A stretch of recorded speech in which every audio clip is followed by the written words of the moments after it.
Hello, everyone, and welcome back to our weekly philosophical talks with Stephen Friedman. Stephen Friedman is the great speaker of ours, along with being the New York Times acclaimed great philosopher, an artist, and also a scientist. Also, we would like to give big thanks to the US Consulate General here in Almaty, American Space Almaty, and also you, the audience, for joining us weekly. We will address the questions from the previous week today in the end of the session, and also make sure to give your comments, feedback, and the questions. We see them all, and we'll definitely address them in the end of the next session. Thank you very much, Stephen. Thank you very much, Aaliyah, for the introduction. Thank you very much, as always, for hosting, for moderating, for facilitating these talks. I also want to thank the American Consulate in Almaty, everybody involved in providing the platform, making this possible on a weekly basis, Elmira, Dana, the entire staff. So I'm very grateful, and I hope you appreciate these weekly investigations of major issues, either contemporary issues, issues that may have historical significance, scientific significance, aesthetic, artistic significance from a philosophical perspective, a philosophical orientation. And again, as I always emphasize, the value of a philosophical orientation is it's not a matter of opinion. It's not a matter of point of view. It's not a matter of belief or faith or assumptions or even theories that one might have about the world. It's a matter of incontrovertible representation. It's a matter of rigor. And I emphasize over and over that we don't even need to use the word philosophy. It's an ancient word. People wonder, does philosophy have contemporary relevance? I've been asked questions to that effect. Those are important questions to consider. And one of the best ways to approach those questions is to recognize the true nature of philosophy as the limit of rigor. And if there's any question about the historical value, the contemporary value of what has constituted philosophical enterprise in the past, there can be little doubt as to the ultimate value of rigor, especially rigor at its highest forms, its limiting embodiment. Philosophy can simply be defined, be characterized as the limit of rigor. And as we've seen, science, mathematics operates at a lower level. They operate at levels of what I've been describing as the heuristic, levels that embrace identities, but identities that represent approximations by the nature of our world, the nature of our space, our conceptual space, our existential space. That our existential space, our epistemic space, is defined by difference, by distinctiveness. We exist in difference from everything else. Rigor is the limit of difference. And that's its power, and that's its liberating possibility and potential. Well,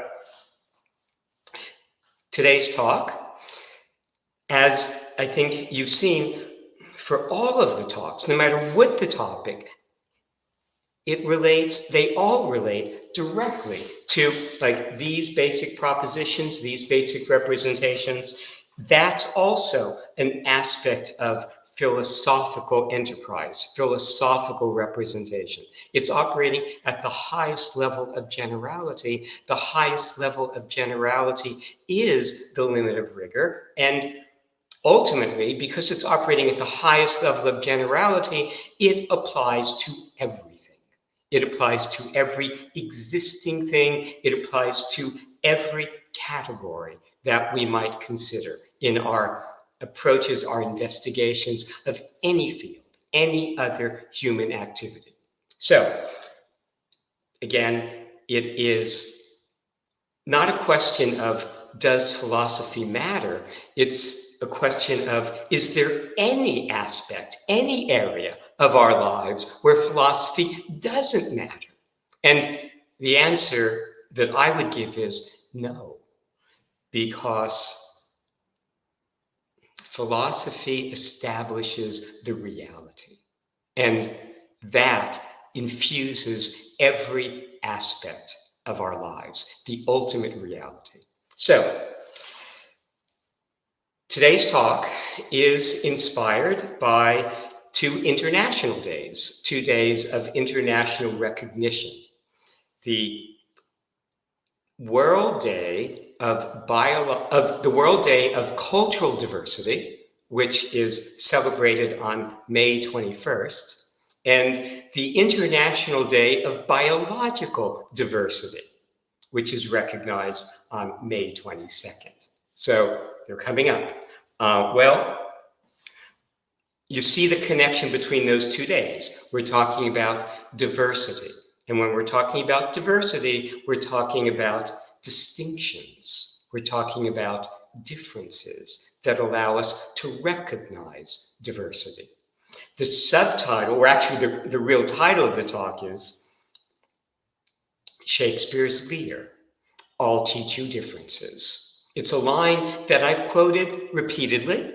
It's a line that I've quoted repeatedly, partly because it summarizes the essence, the nature of rigor itself. I'll teach you differences, but also because it was the line that Wittgenstein, the great 20th century philosopher that has been a dominant influence, a dominating influence upon my work, it's the line that Wittgenstein had considered using to introduce his great work, the work that was published posthumously, but that his real philosophical influence and significance lies with at this point. That is the Philosophical Investigations. He was going to begin with that quotation. But when you read Wittgenstein, what you find is that even though he's moving in the direction of the embrace of distinctions, I don't think he had fully distilled the idea to where if he was asked, what is the nature of philosophy, he would have said the limit of rigor. He would have said something about a process investigating the nature of language, the confusions, the misapprehensions that language leads us to have about the world, about our lives, about our concepts. Well, but the limit of rigor is how I would define philosophy, and it's why that quotation from Shakespeare's King Lear is something that, again, embraces my full sense of the majesty and power of philosophy. And again, we can also understand why Wittgenstein did not quite use it. His work had not quite reached that point of distillation. What he had considered using instead, and I've also mentioned this in the past, was a line from the 19th century Austrian playwright, Nestroy. What he in fact used was a statement of humility. It goes, it's in the nature of every advance that it appears much greater than it really is. Well, that's probably true of most of our advances, where we're often overwhelmed, by the novelty of an insight. It's often been said that Nietzsche, the great 19th century philosopher, felt that there should be an earthquake every time he had what he considered to be a significant thought. But from a slight remove, a 24-hour remove, often we begin to see that thought, that idea in more sober perspective. And we realize that maybe it wasn't as transformative as it might have presented itself as being. So in general, it's in the nature of almost every advance that it appears much greater than it actually is, except, arguably, for the work of Darwin, of Charles Darwin. Darwin is responsible for theory of evolution, right? That we now recognize as foundational for the biological sciences. There was a 20th century, actually Ukrainian, Russian, American evolutionary biologist who wrote a famous essay in 1973. The biologist's name, and I've never actually heard the name pronounced, so I may be mispronouncing it, but it seems to me it's either Dobzhansky or Dobzhansky, something of that form. That's the name of the biologist. He, again, was born in the Ukraine when it was part of the Soviet Union at the very beginning of the 20th century, and came to the United States, I think, when he was about 27. Most of his work was done in this country. But the essay that he published in 1973, towards the end of his life, has the arresting title, "Nothing in Biology makes any sense except in the light of evolution. Evolution is the key to understanding all biological phenomena." The theory of evolution, promulgated largely by Darwin, is one of the extraordinary intellectual achievements in the history of the human race. It is one of the most powerful instruments for understanding and investigating nature. It is being used now, and I referenced this in Phalaris's bull, I'll quote a little bit from it soon, to motivate cancer research. There were some Nobel Prizes awarded a few years ago for work inspired by, guided by Darwin's theory, but applying it specifically to the attempt to achieve a fully functional cancer cure. My own work in cancer is guided by Darwin's. So it's a profound theory. Now, I actually first encountered Darwin when I was in junior high school, middle school it's now called. I was about 13, and I was in an English class where we were studying, and this was in New York, we were studying late 19th century British literature.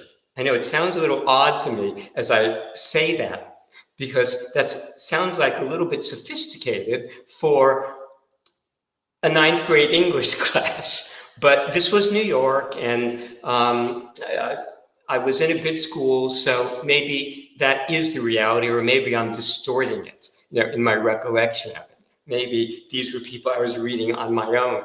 But I seem to remember our discussing writers like Thomas Hardy, the English novelist of the late 19th century, who was profoundly influenced by the work of Charles Darwin. Darwin's Origin of Species was published in 1859, and it had cast an extraordinary spell over the intellectual, artistic, sociological thinking, philosophical thinking, from the point of its publication forward, not to mention, its effect upon the biological sciences, which basically helped create modern biology and then modern medicine. But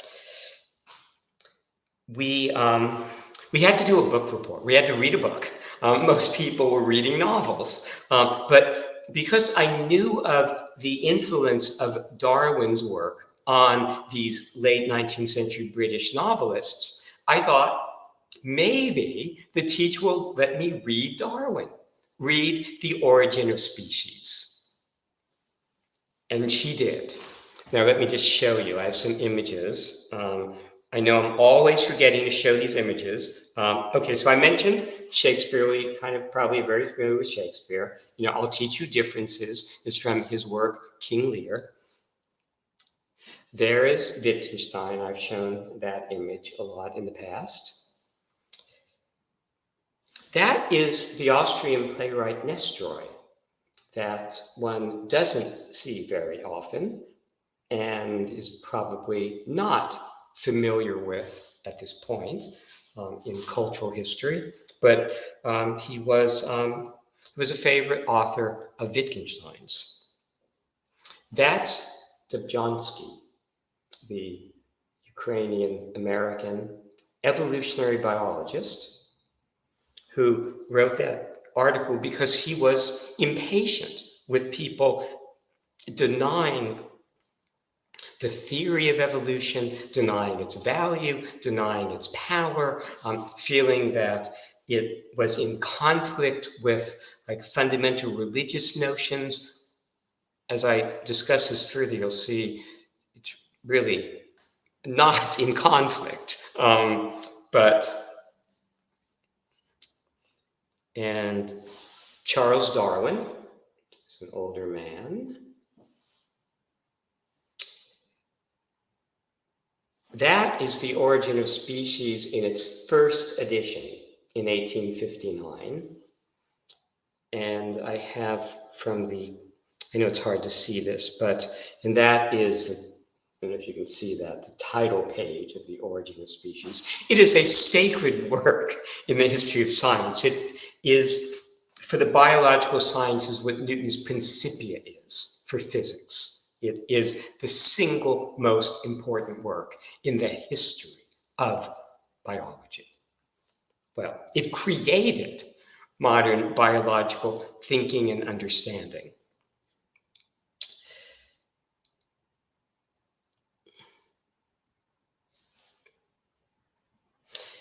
Let me mention a few other things about it. Darwin, as a young man, was a naturalist, studied nature.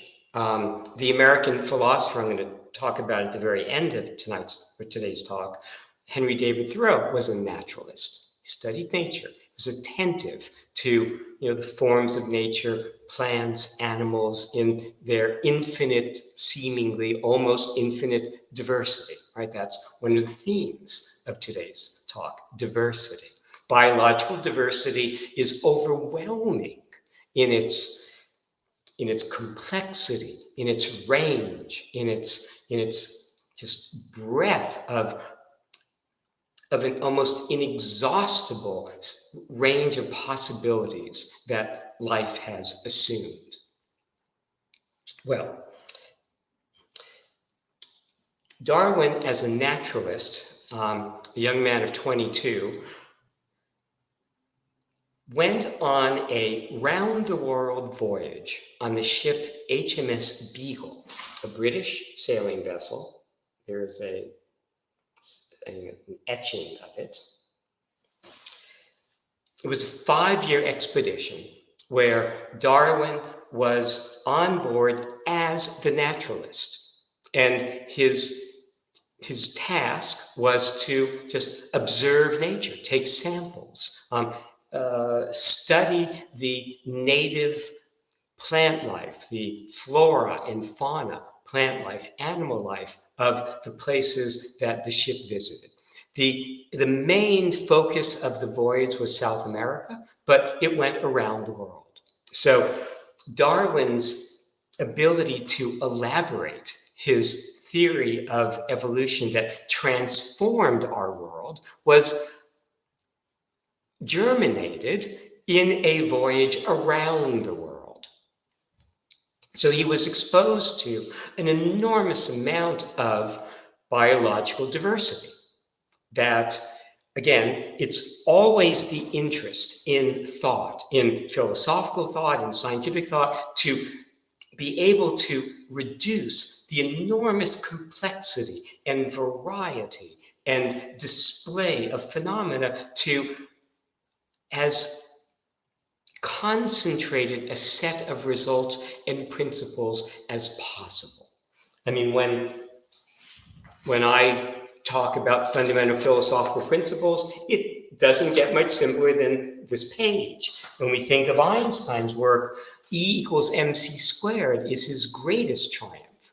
When we think of Newton's work, there are 3 laws of motion. There's a law of gravitation. Those are laws that are able to explain an enormous variety of phenomena. Well, the same thing in the case of biology. The diversity of biological phenomena is greater than that of any of the other sciences. To be able to explain that diversity is, well, seemingly an overwhelming intellectual challenge.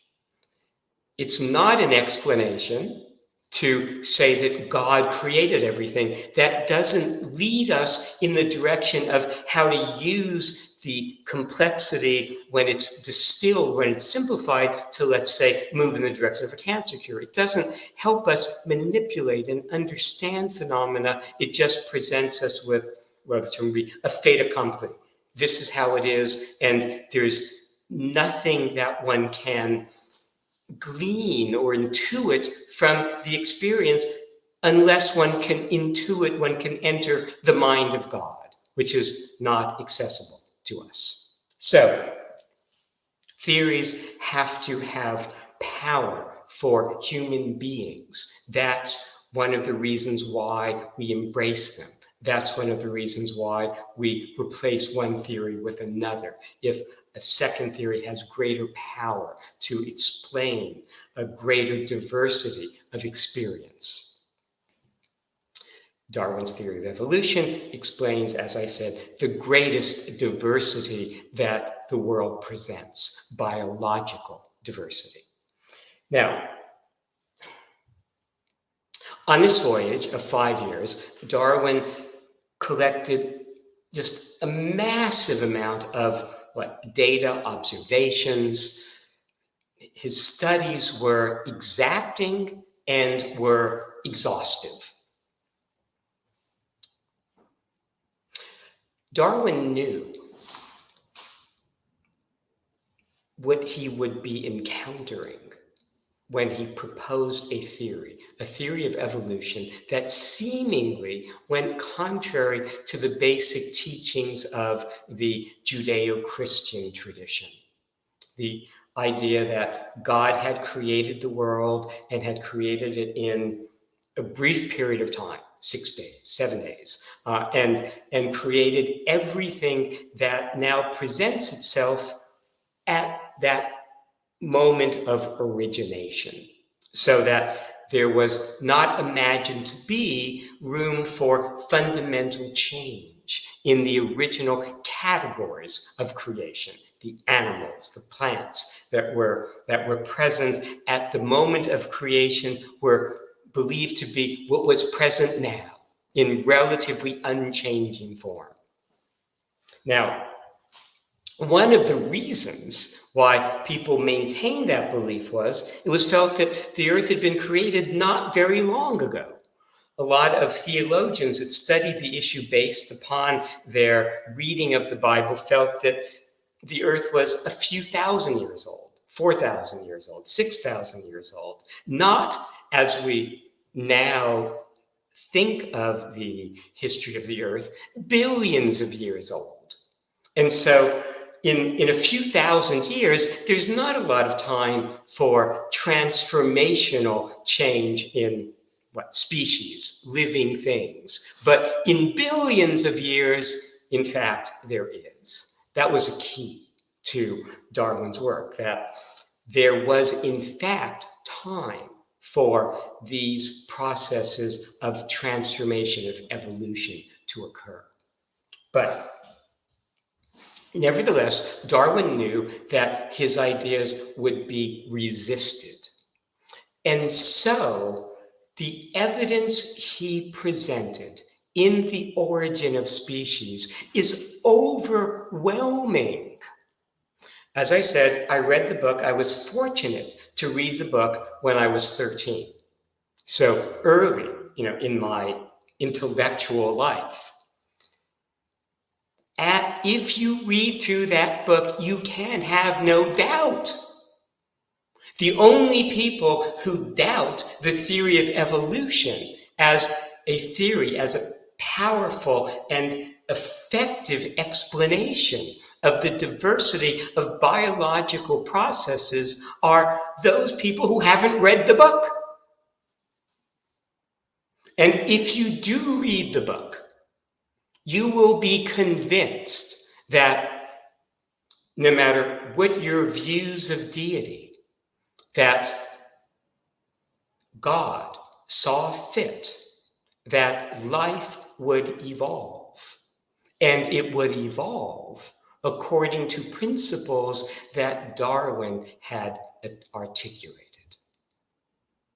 I mean, again, you can believe that a God was ultimately responsible for the creation of the processes that Darwin is describing.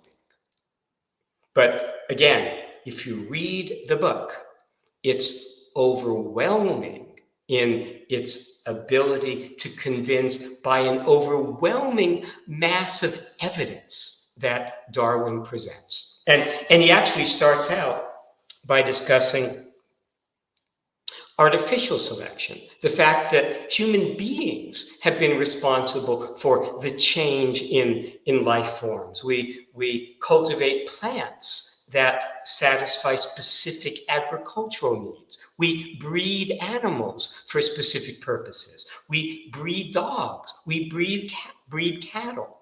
We are capable of selecting offspring that have certain characteristics, breeding those offspring, and ending up with breeds of organisms that are very different from where we began. So Darwin knew that it was possible for living forms to change artificially through human activity, human intervention, human selection. He then made the connection between that type of process and what nature could achieve over a long period of time by selecting for characteristics that were desirable under certain conditions. And since conditions were always changing, and since conditions on Earth are very varied, right? There are deserts, there are mountains, there are cold environments, there are tropical environments, there are lots of different niches for organisms to populate. Well, since there is so much diversity within the natural world, it's reasonable that natural selection could achieve an array of organisms, of plants, of animals that populated those diverse environments and were specifically suited to thriving within them.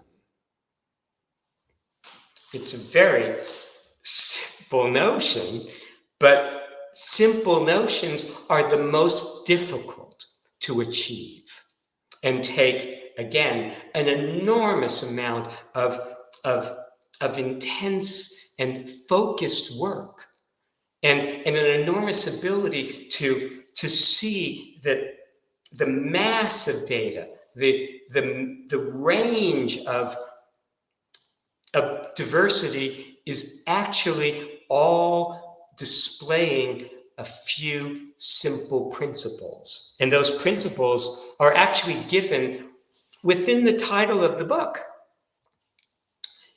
The origin of species is how we typically refer to it, but the full title is On the Origin of Species by Means of Natural Selection. Or, actually, let me make sure I'm quoting it right. That first part is correct, but let me just go to my notes here. On the origin of species by means of natural selection, or the preservation of favored races in the struggle for life. Struggle for life in the sense that more organisms are being born than can survive. There's competition among organisms. That's an idea that was advanced by another British biologist, mathematician, Malthus, who wrote an essay on population. And the basic contention of that book is that living things have a capacity to multiply at rates greater than the resources that they rely upon. And so at some point, there is going to be too many organisms for the available resources. That will lead to a competition. And in that competition, that struggle for life, there will be certain characteristics of certain organisms that will favor them, that will give them an advantage, a survival advantage, and they will thrive under those conditions. If conditions change, a new set of characteristics will be favorable. Whether those characteristics will arise is a matter of just random genetic luck, in a sense. Now, Darwin didn't understand principles of genetics. He didn't understand exactly what the fundamental biological processes at the cellular level were. He didn't understand how the natural variation that he was observing, that children look different than their parents, that within a population, there are differences among all the members of the population. He didn't know exactly what was causing those differences, what was causing one generation to resemble, in certain respects, the previous generation, but differ in others. But he saw diversity. He saw variety. And it was easy for him to imagine that if that variety was constantly presenting itself, generation after generation, then certain characteristics would be more favorable than others. That's the essence of the theory. Now, there's as I mentioned, there's a little passage in Phalaris's Bull that summarizes this. And the passage is: modern biology, medicine, starts with Darwin and the theory of evolution. It's a theory, but a powerful one. It's helping cure cancer. Darwin started from Malthus, who wrote of the struggle for survival among living things fighting over limited resources. Darwin added that the fittest will flourish. There we have it. It's a simple idea, but profoundly simple, that, as Dobzhansky emphasized, explains everything and is the only theory that can explain everything within the realm of biological diversity.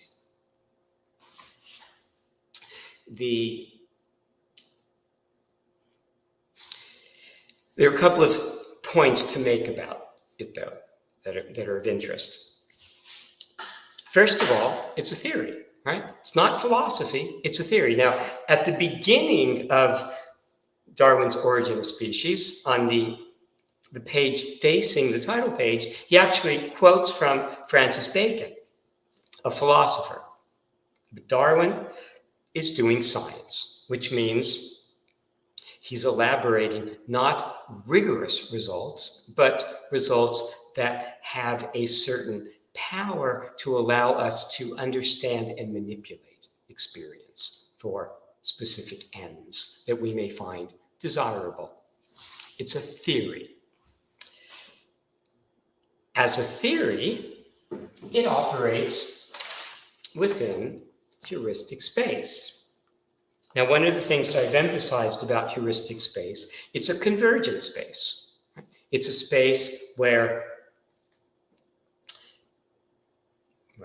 objects arise from convergent elements, things coming together. When we create something, we bring things together. When we we aim at a specific goal. We bring things together.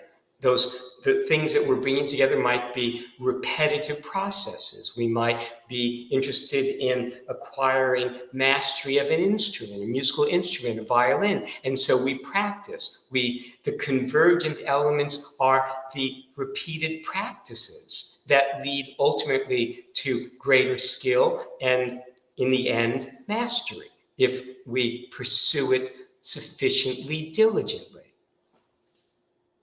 But in a heuristic space where you're bringing things together.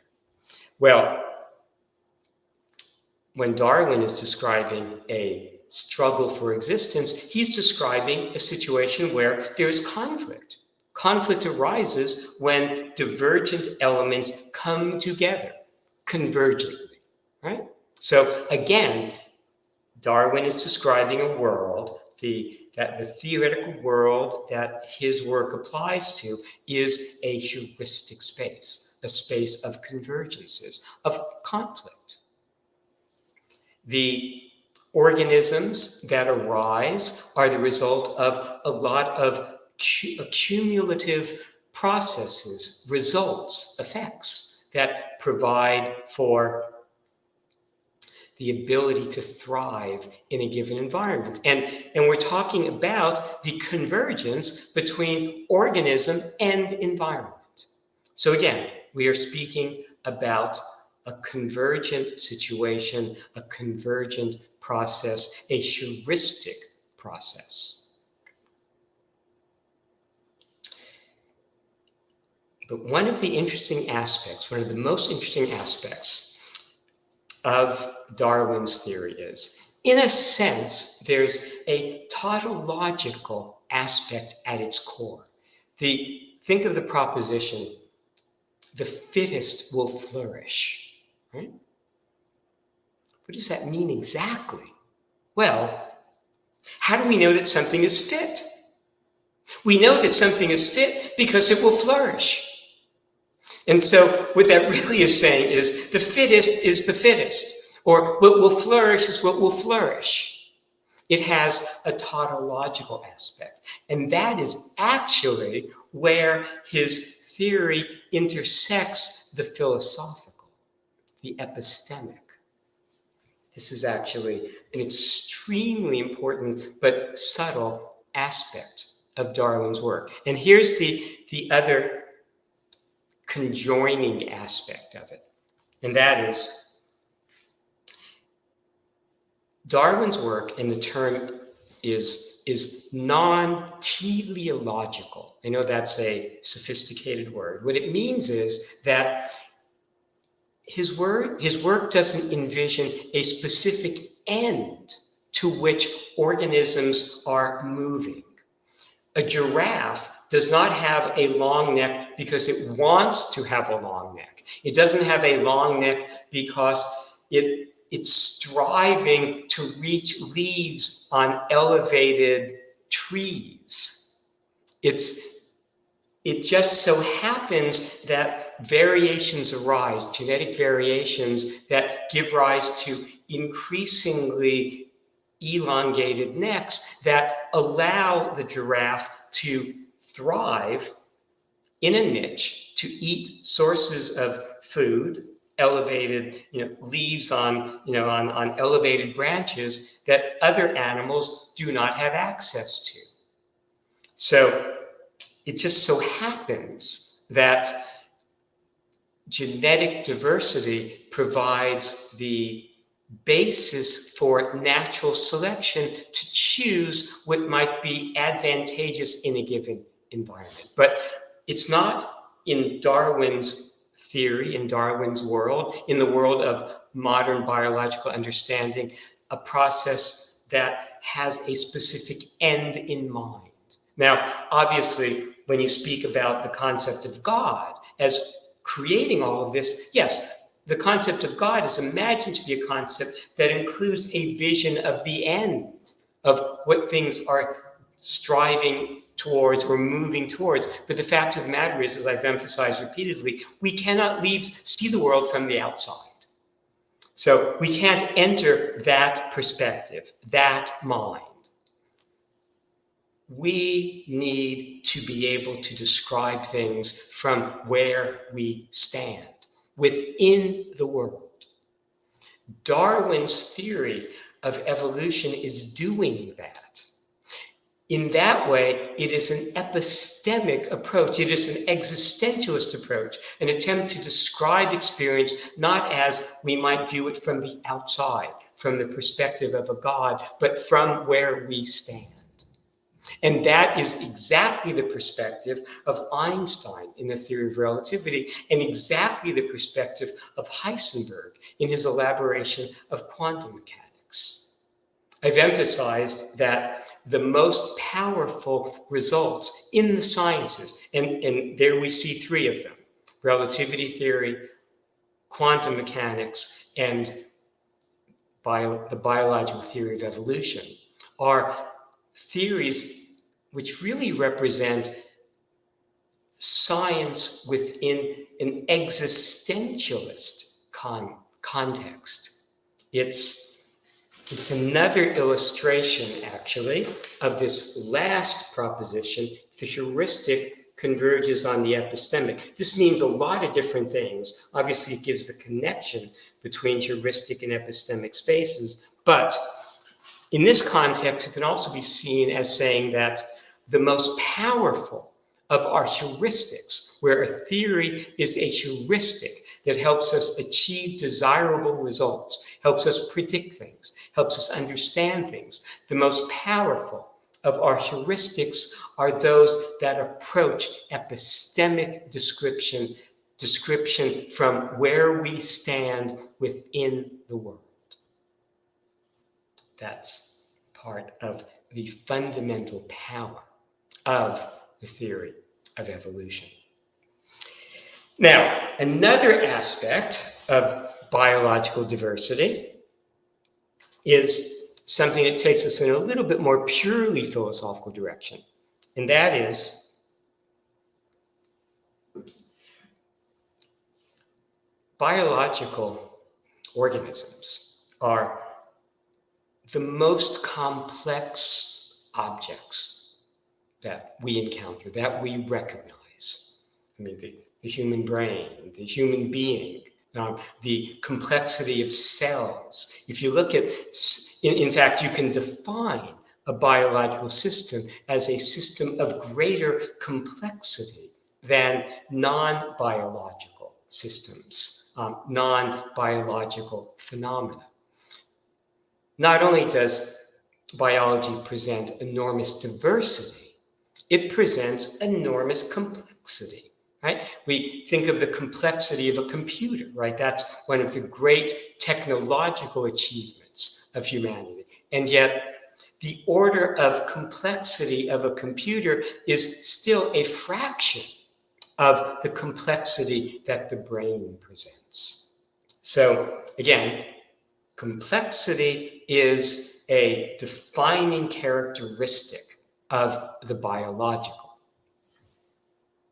But if we think about it,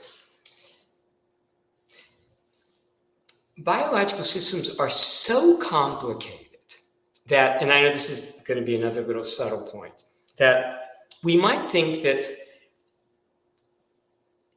there's just one way that we could assemble all of these trillions, multiples of trillions of molecules, of atoms, to get something that would have a specific function. We might think that there's so much complexity, so many parts that have to be coordinated in just the right way, assembled in just the right manner, the right orientation, that we're lucky if we could do it once.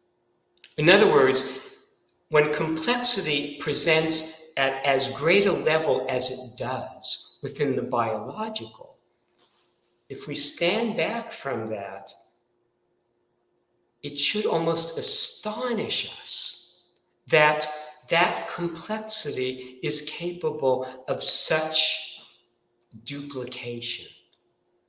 In other words, we might think that it's astonishing that there can be one human being, let alone billions, given the complexity of the organization that's necessary to achieve that level of functioning. But no. I mean, as complex as biological phenomena are, there's an overwhelming abundance of it on every level. And even, if you look at a cell, a single cell organism under a microscope, the complexity is overwhelming. If you look at an insect under a microscope, the complexity is overwhelming. And in terms of numbers, by the way, I was just helping somebody in a biology course. It's estimated that there are 160 million insects for every human being on the planet. So we're dealing with vast numbers of extraordinarily complex phenomena. The question is, how do we come to terms with that? How is that really possible? What is that revealing about the conceptual basis of what we're encountering? And I know this is a little bit subtle, a little bit more difficult. And the answer is, it's in the nature of our concepts. Our concepts are not like skin. They're not tight-fitting. They're loose, like clothes. And so a concept like human being, applies to many things. It applies to billions of human beings. If our concepts are more exacting, we might just recognize one such thing as a human being. But concepts function on the analogy of clothing, where one size fits many. Concepts, again, are not like skin. So many things fit within a concept. That is the nature of the conceptual. In fact, remember I've illustrated it. Here is a representation of epistemic space. Each point is distinct. There's no clustering. Things are not grouped together. There are no concepts within epistemic space. There is a rough geometric representation of heuristic space, conceptual space, where we are grouping things together, forming sets of things, clustering things. We are grouping together individual human beings. We are recognizing approximate similarities, whereas the epistemic rigorously recognizes the distinctiveness, the point-wise distinctiveness of our world, of our space. Remember, the epistemic focuses on distinction, difference, the diversity of difference. The heuristic is the space that is seeing approximate similarities, drawing things together into groups that behave in a certain way for a certain purpose, drawing human beings together for certain purposes, social purposes, among others.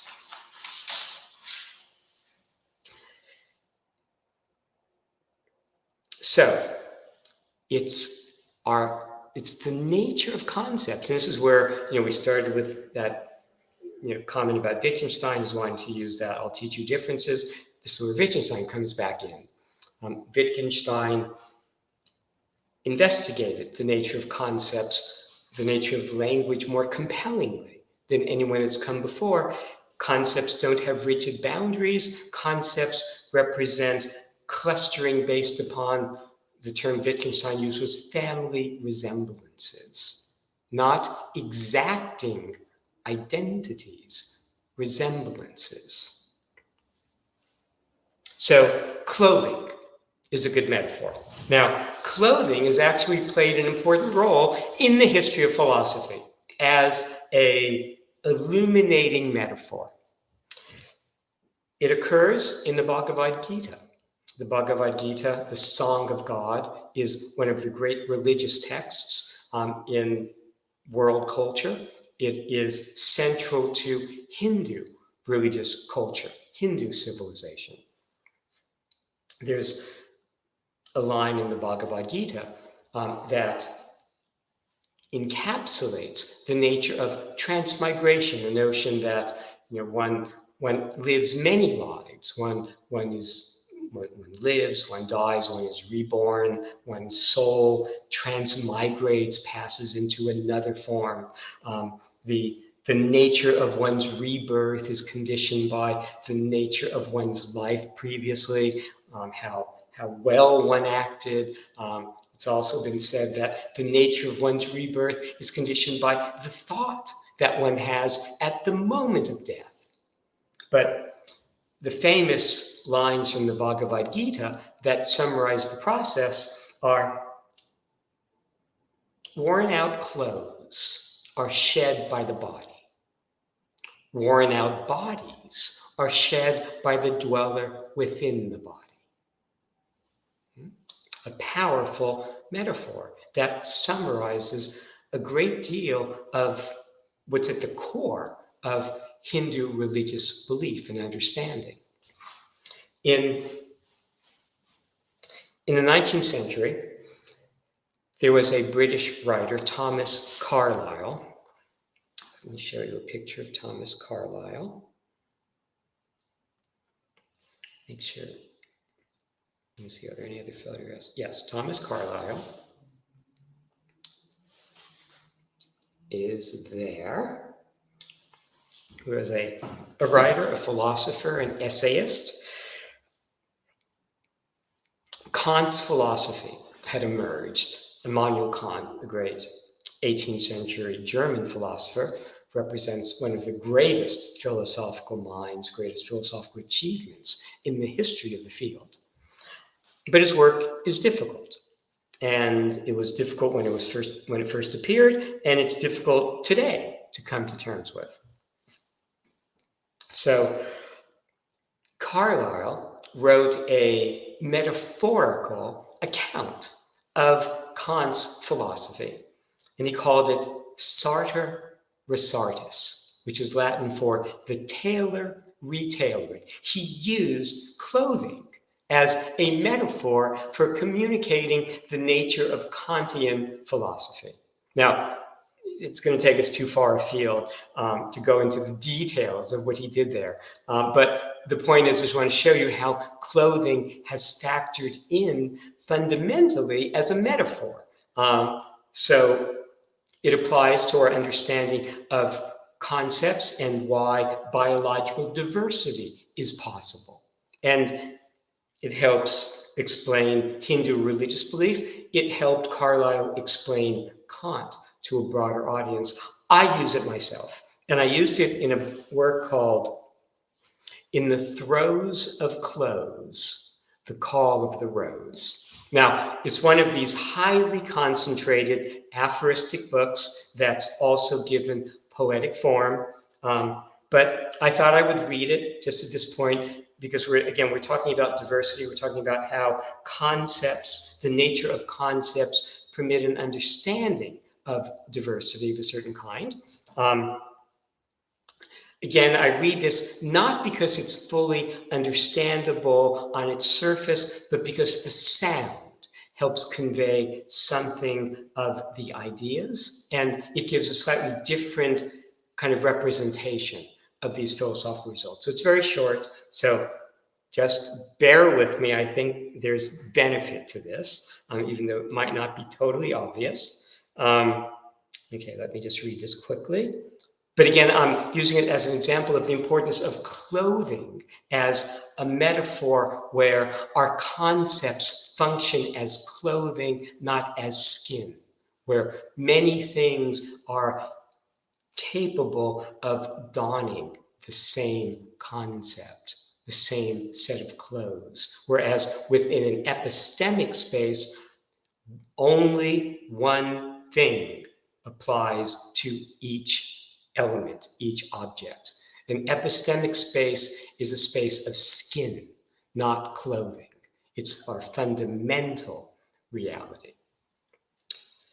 Okay, it goes, where did we get it? So again, the title is In the Throes of Clothes, The Call of the Rose, and it's basically summarizing what I've just been saying about the nature of the metaphor of clothing and how it relates to our understanding of concepts. 1, God paradigms self-sufficiency enough to retort mortality. Possibilities to mortalities stake beaches to nondescript seas. We die a dyadic lie, haloed to an instrumental sky. Our notions are worn to the throes of clothes, or so our demons suppose, as if our divinities chose to cede the call of the rose. And so don't hold your breath.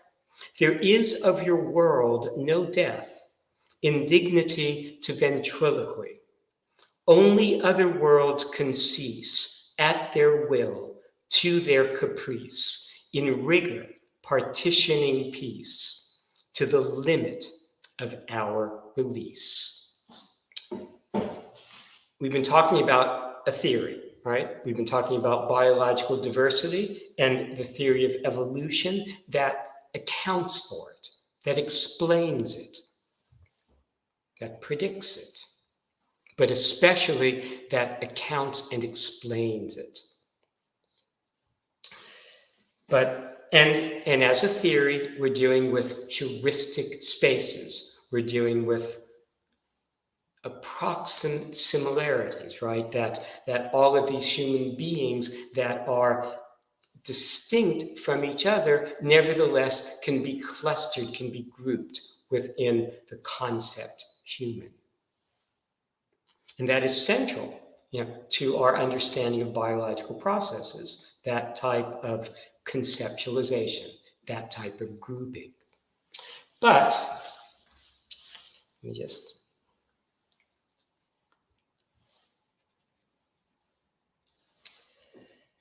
me say one other thing about when we're talking about this biological diversity, when we're talking about the things that we're grouping together, we're grouping large numbers of things, right? That we know that any two human beings are distinguishable, and the nature of epistemic space depends upon the recognition of that and its implications for dignity, for human freedom, for ultimately what religions call salvation. And certainly the nature of reality is governed by that distinctiveness.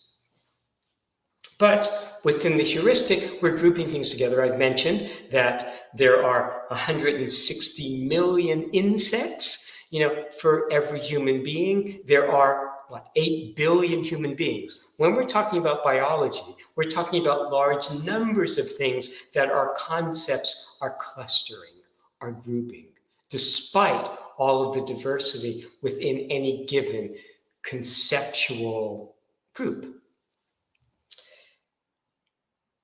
One of the issues that we face, and it applies in every aspect of biology, is this notion of number. Now, again, number itself is a characteristic of heuristic space, a fundamental characteristic. We are counting things. One thing is epistemic, 2 things, 3 things, 4 things. We're grouping things together. That's automatically heuristic.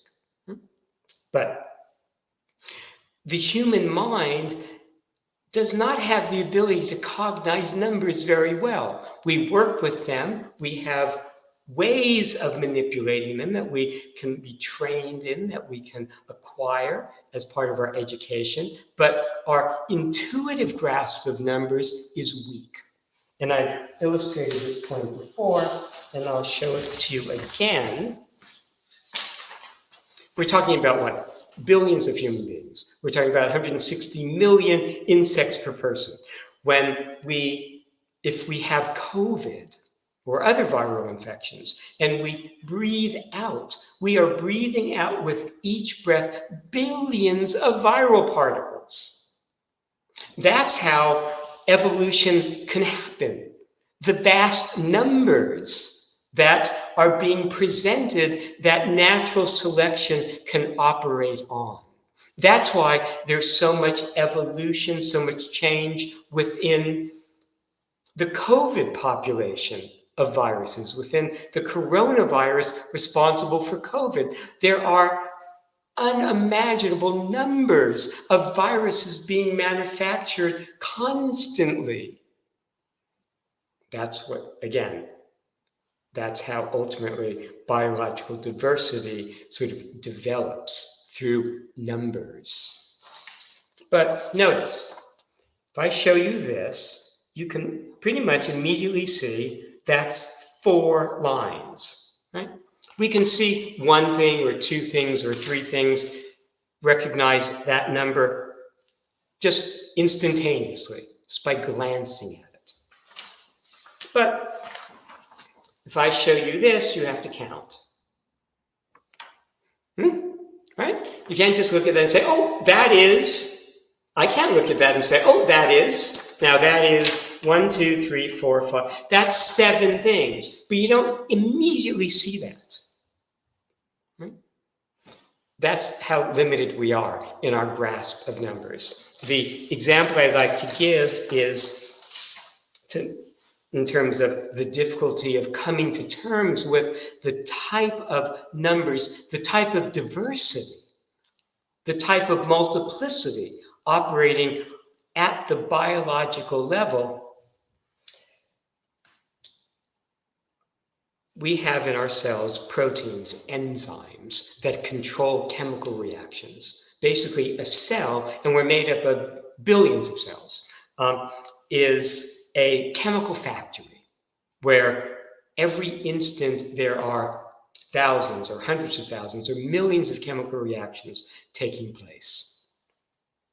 The specific chemical reactions that are occurring inside our cells make the cell what it is. The chemical reactions occurring within our body from moment to moment make us what we are. There are many enzymes. There are actually about maybe 30,000 different enzymes, proteins that control different chemical reactions. One famous enzyme is an enzyme called catalase that most organisms have, most cells have, our cells have it. Catalase is an enzyme that breaks down hydrogen peroxide. You've probably heard of hydrogen peroxide. It's a disinfectant. It's a very simple chemical. It's capable of killing other organisms like bacteria. That's why it's a disinfectant. It's a poison, and it's a poison to our cells. So we have this enzyme, catalase, that's capable of breaking down hydrogen peroxide that is formed spontaneously within our cells through different biological processes. There are probably at any given time thousands of catalase molecules, proteins in a cell. And remember, there are billions of cells in our one body, each one of us. One molecule of catalase, one enzyme, one specific catalase molecule, chemical, is capable of breaking down, neutralizing, turning from a poison to something that's safe. 40 million hydrogen peroxide molecules per second. 40 million per second. We can't come to terms intuitively with these kinds of numbers. We can't come to terms with the number of viruses that are being generated in a person who is sick with something like COVID. We can't come to terms with the numbers involved in biological processes. As much as biological diversity presents itself to us, as we look around, as we observe trees in nature, as we observe animals in nature, the actual numbers at levels of life that we're not immediately observing are overwhelming. And again, it's those numbers that are ultimately responsible for the processes that evolution is accounting for.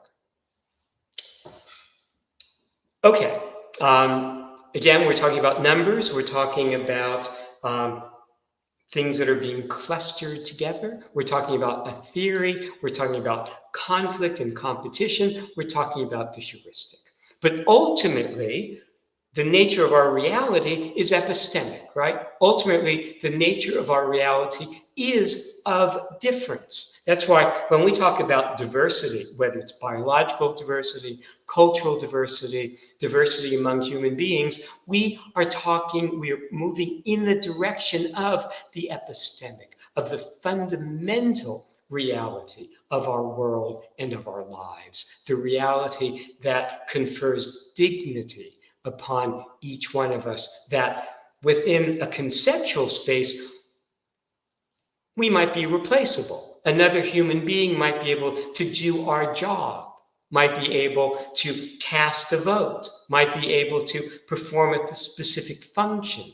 But within the specificity of our circumstances, we are absolutely unique and irreplaceable. Again, that's the fundamental ground of existence. We exist in difference from everything else. And so when we talk about diversity, whether it's biological, whether it's cultural, we are talking about something that is even more fundamental than the theory of evolution. We're talking about that through which and in terms of which we exist at all. Fundamental condition of existence is difference, the same as the fundamental condition of rigor, which is the same as what philosophy is articulating. Well,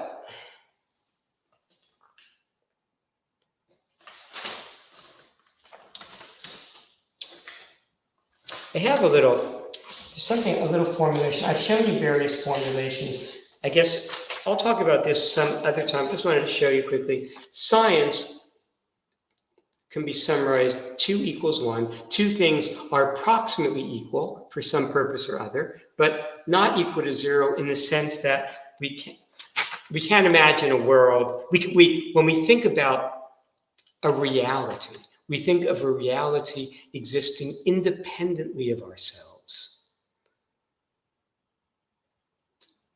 I think I'm going to go into this another time. I think it's going to take us a little too far afield. Let me put that aside. I want to pursue, I think it's better right now, this line of investigating difference, distinctiveness, as, again, the ground of the epistemic, the ground of dignity, but also central to a topic like diversity of whatever type we're addressing. And let me give you some examples of how we need to embrace this type of distinctiveness in our lives, in our cultures, in our world. A famous American actress, Meryl Streep, one of the most celebrated of all, I think, international actors, and certainly one of the most celebrated American actors. Let me show you a photograph. I think this is kind of more recent photograph of her. That is Meryl Streep. Meryl Streep has given a number of talks where she's discussed the course of her career, the arc of her career, advice she'd been given, advice she would follow, advice that she found it more in her interest to ignore. And early on, she felt pressure, as many people feel, to conform within the acting industry, within the world of Hollywood, within the world of filmmaking, to a certain type, to look a certain way, to craft a certain look that comported with, cohered with, agreed with the look of others that were successful. Her agents apparently, or some agents would tell her that, she had to, again, present herself in a certain way, cultivate a certain look, be a certain way, because that was the model for success. I mean, we saw that in the earlier years in Hollywood, where actors and actresses would be given names different from their name of birth, right? Because it was felt that they needed a certain type of name in order to be successful, to appeal to the public.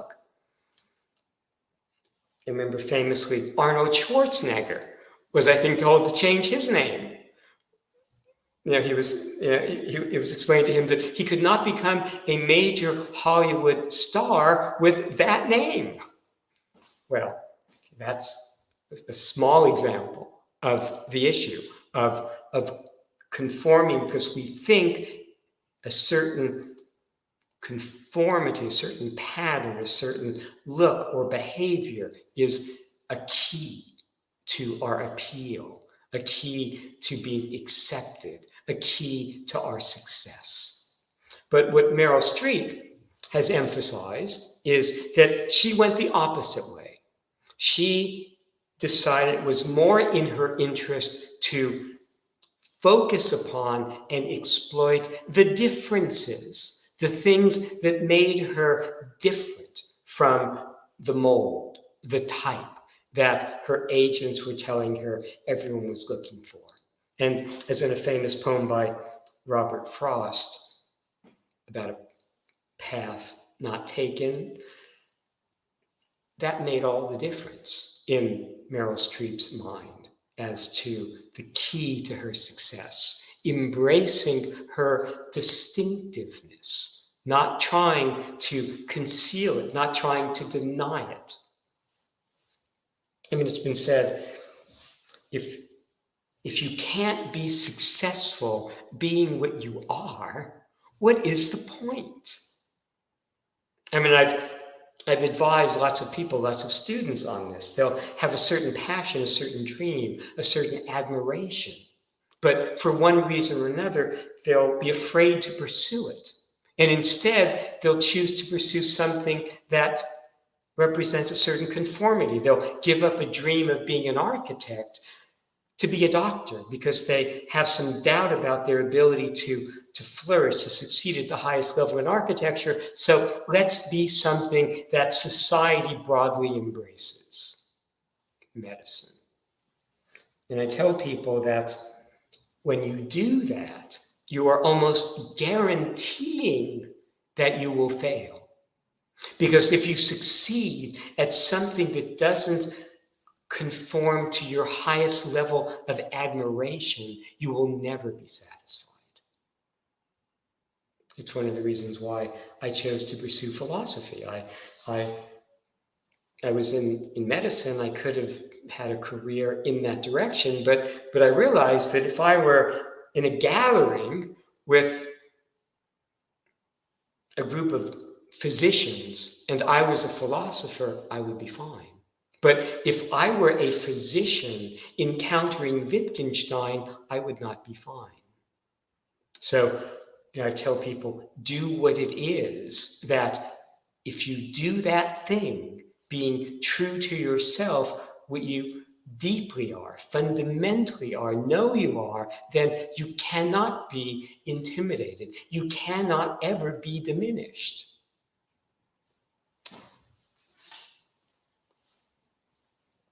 Mark Twain had a humorous comment on the nature of difference, diversity. He said, it's the difference of opinion that makes horse races.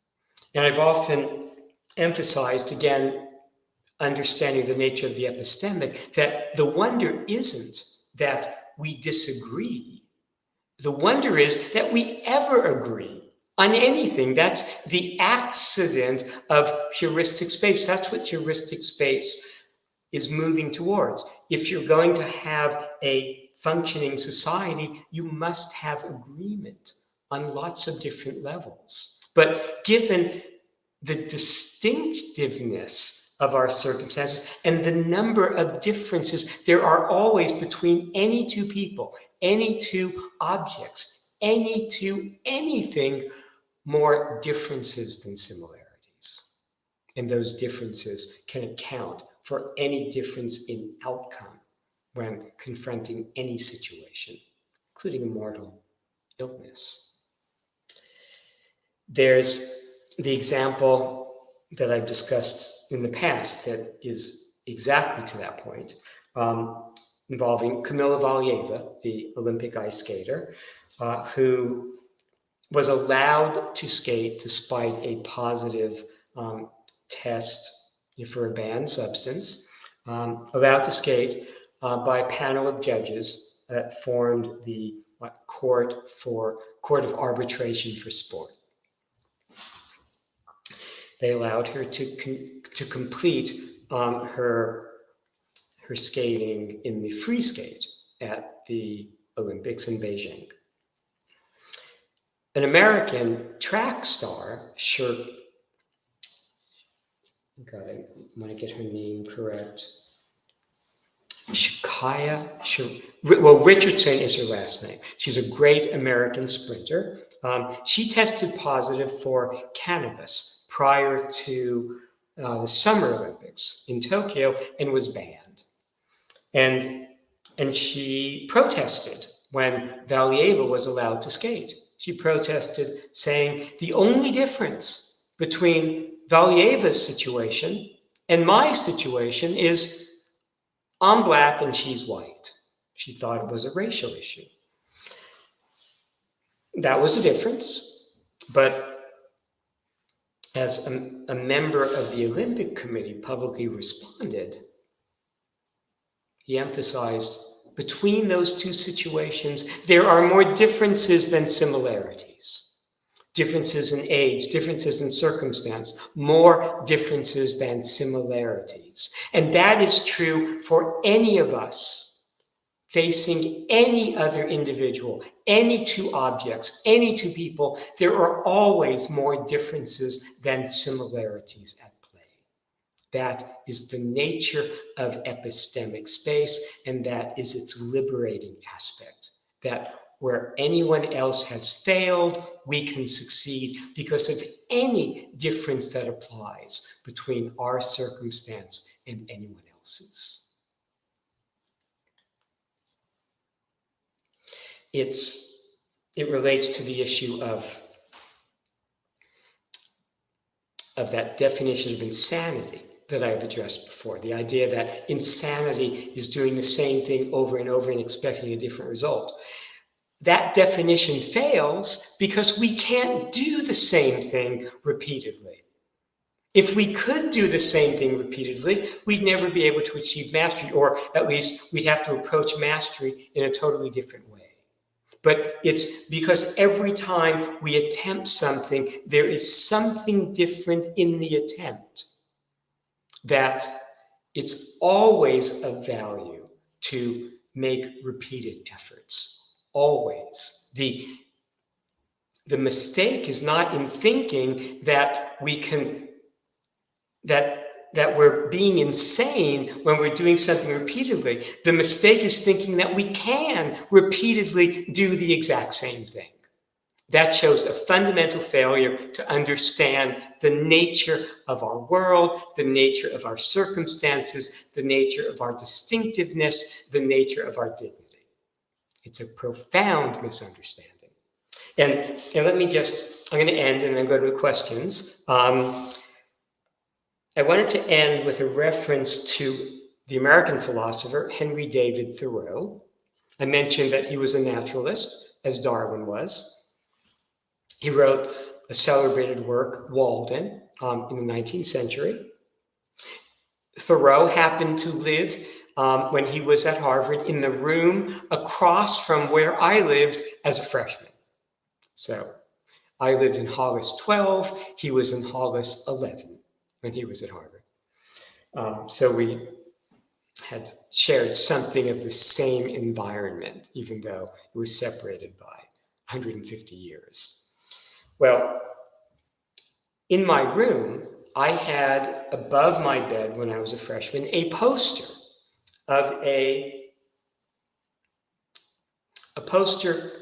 of a quotation from Thoreau's celebrated work, Walden. And the quotation is probably the most famous thing that has been referenced repeatedly from Thoreau and from Walden. And it summarizes the general direction, the power, the significance of diversity in every aspect of our lives. And it represents the encouragement that, again, whatever the difference is between ourselves and anyone else is something to embrace, something that has unique potential.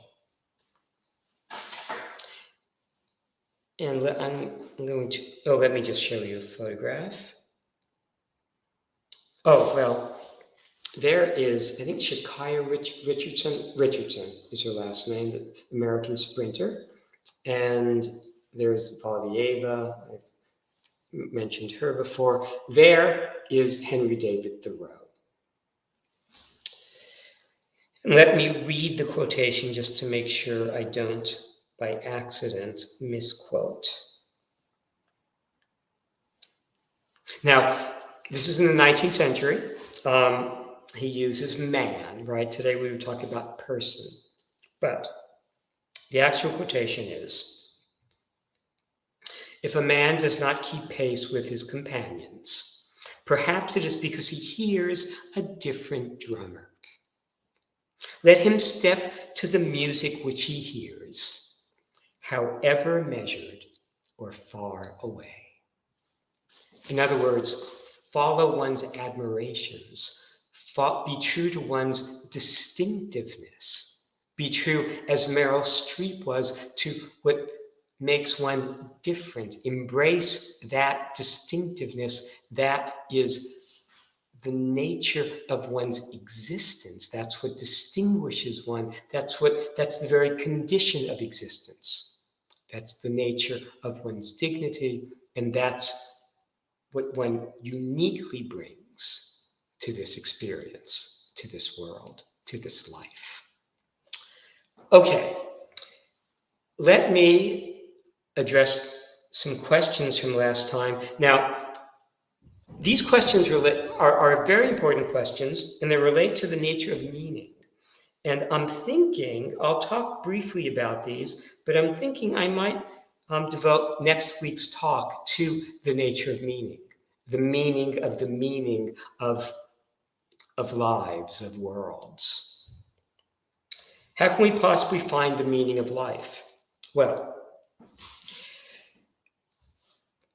briefly, when we want to understand first the nature of the concept of meaning, and if we ask ourselves, what is the meaning of a poem?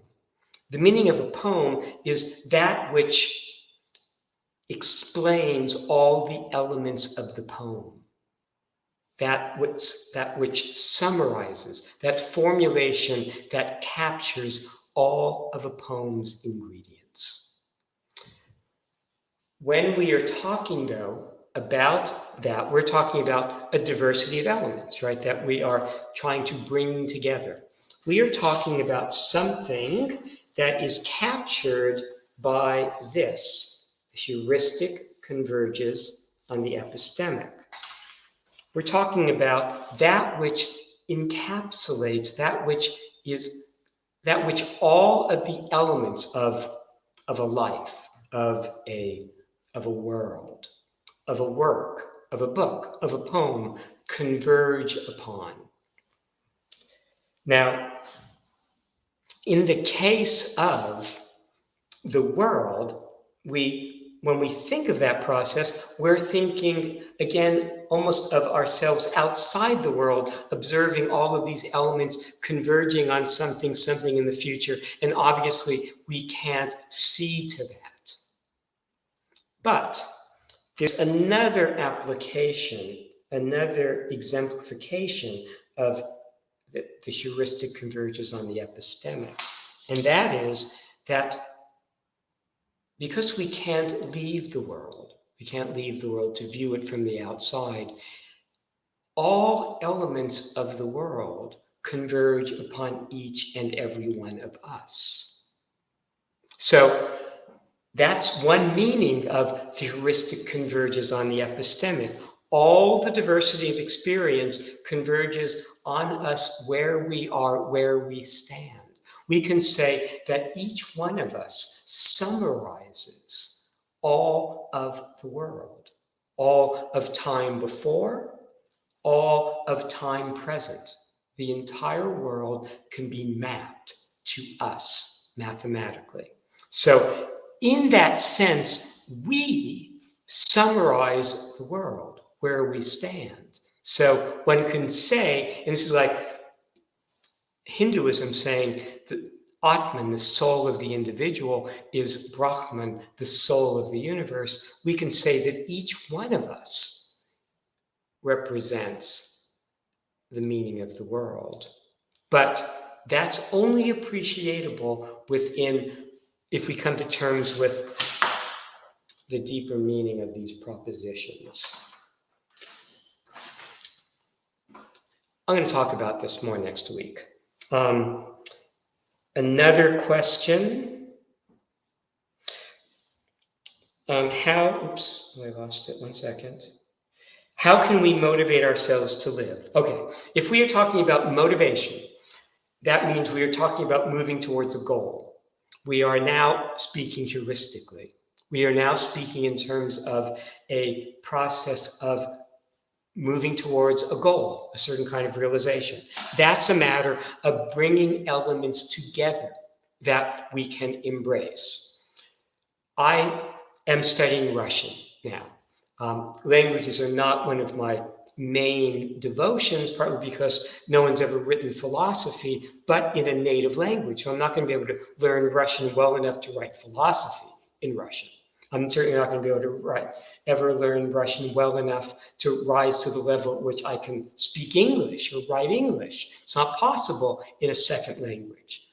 But there are reasons. I respect Russian culture. I respect Russian literature. I do weekly talks with Russian-speaking people. Aliyah speaks Russian. Other friends of mine from Kazakhstan speak Russian. That's a motivation. My friend who was consul general, speaks Russian. These are all reasons. I have great admiration for Dostoevsky. I like Russian figure skating. So all of these. So I watch videos. I like. I find the coach, Etiri Tutberidze, to be a very intelligent coach of athletes. I'm interested in what she has to say. She's mostly saying things in Russian. So all of those different elements cohere to provide motivation. In the same way, one draws upon elements that one can embrace to create a motivation. But there are deeper answers. And again, I think I will talk more about that next week. And finally, what is the main human mission by philosophical interpretation? The main human mission philosophically is to understand our circumstances, to understand, it was Socrates who said the unexamined life is not worth living. There are more examples I can give, metaphors I can give to illustrate that, but it is, if you like, to understand this, to understand the nature of epistemic space, to understand the nature of the fundamental reality that presents itself. Not our illusions, not our misrepresentations of that world, but the fundamental and ultimately liberating and ultimately sublime reality, the reality of everything that is strange and beautiful and new. Okay, but as I said, I think I will devote next week's talk to the nature of meaning, and I will have much more to say about these questions. Well, okay, I want to thank everybody for joining us this week. I think our time has expired, but I'm not sure. Maybe Aaliyah has been called away momentarily. But again, I appreciate your participation. I deeply appreciate your questions. They are inspiring for me, and they stimulate my thinking. And as in the case of those questions, they will provide a topic for one of my talks, next week's talk. So please continue to join. Please continue to offer your questions, your comments. I am deeply appreciative, and I hope to see you next week.